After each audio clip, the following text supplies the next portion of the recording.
Students, I am George Thomas, Headmaster, St. Thomas High School, Punnayar, Idukki District, Kerala.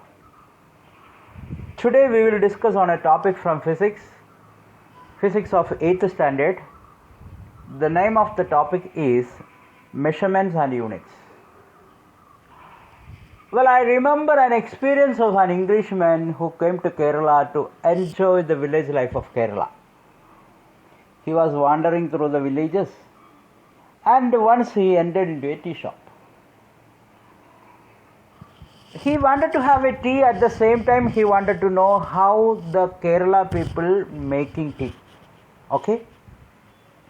As he was sitting there, the tea maker was making the tea by pouring milk, adding sugar, tea powder, etc.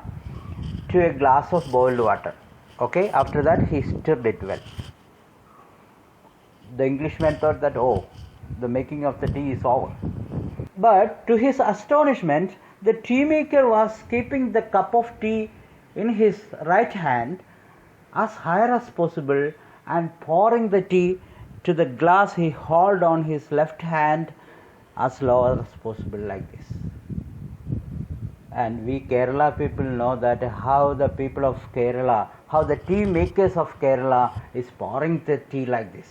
All of you have seen, yes or no? Now, it's a skill, no? It's an art, actually.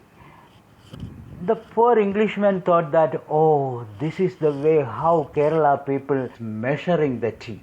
He thought that the tea maker is measuring the tea by its length, and he asked, give me 2 meters of tea. Measuring the tea is not by its length. So that is an improper unit. So in this chapter, we are going to learn proper units for measuring quantities. Okay? We have to measure so many quantities around us every day. So we have to use proper units to measure the quantities. Okay.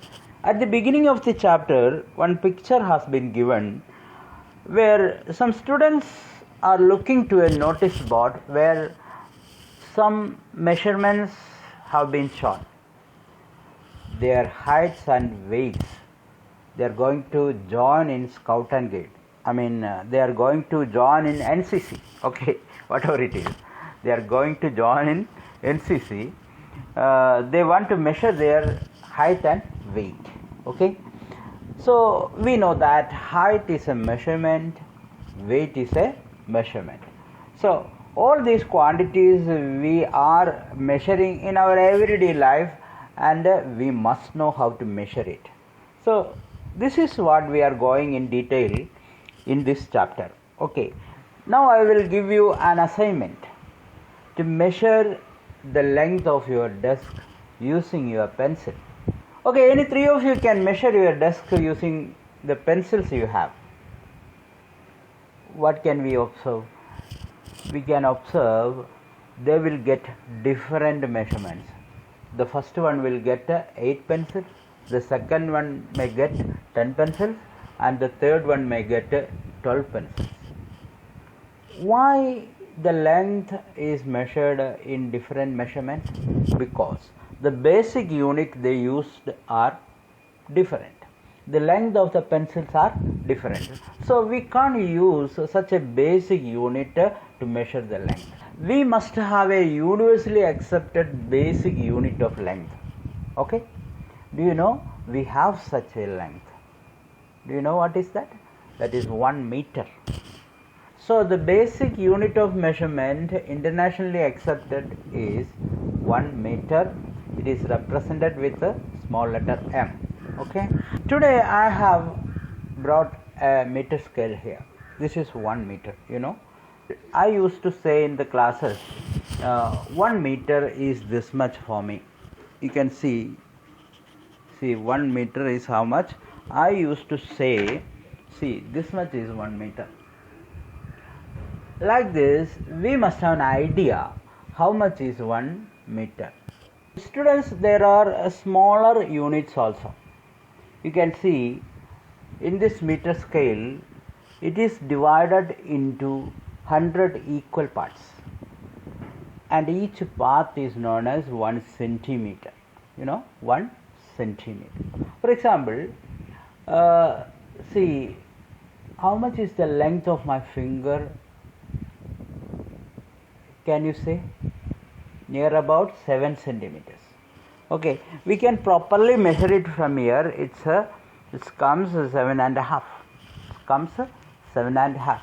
So 7.5 centimeters can measure properly using this meter scale, because it is divided into 100 centimeters.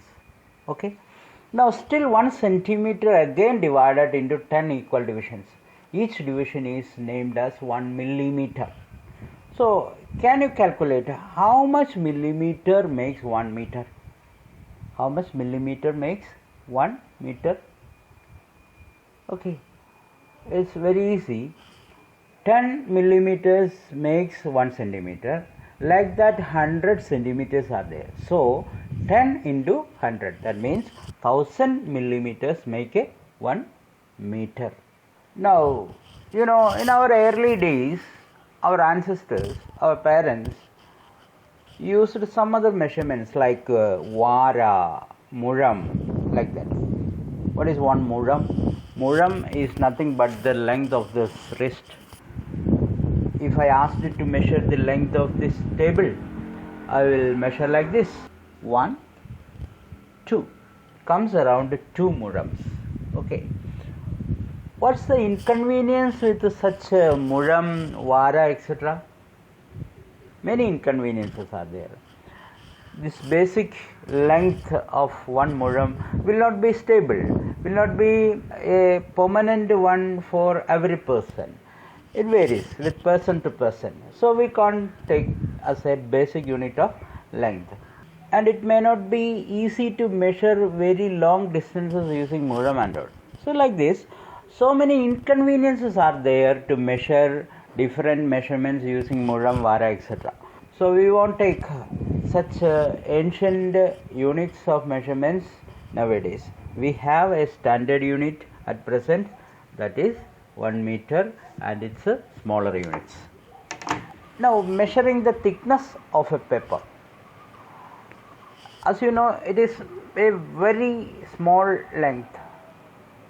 We can't even say it is a length, it's a very small quantity. So what we are going to do, we are going to keep 100 paper or 200 paper one upon another.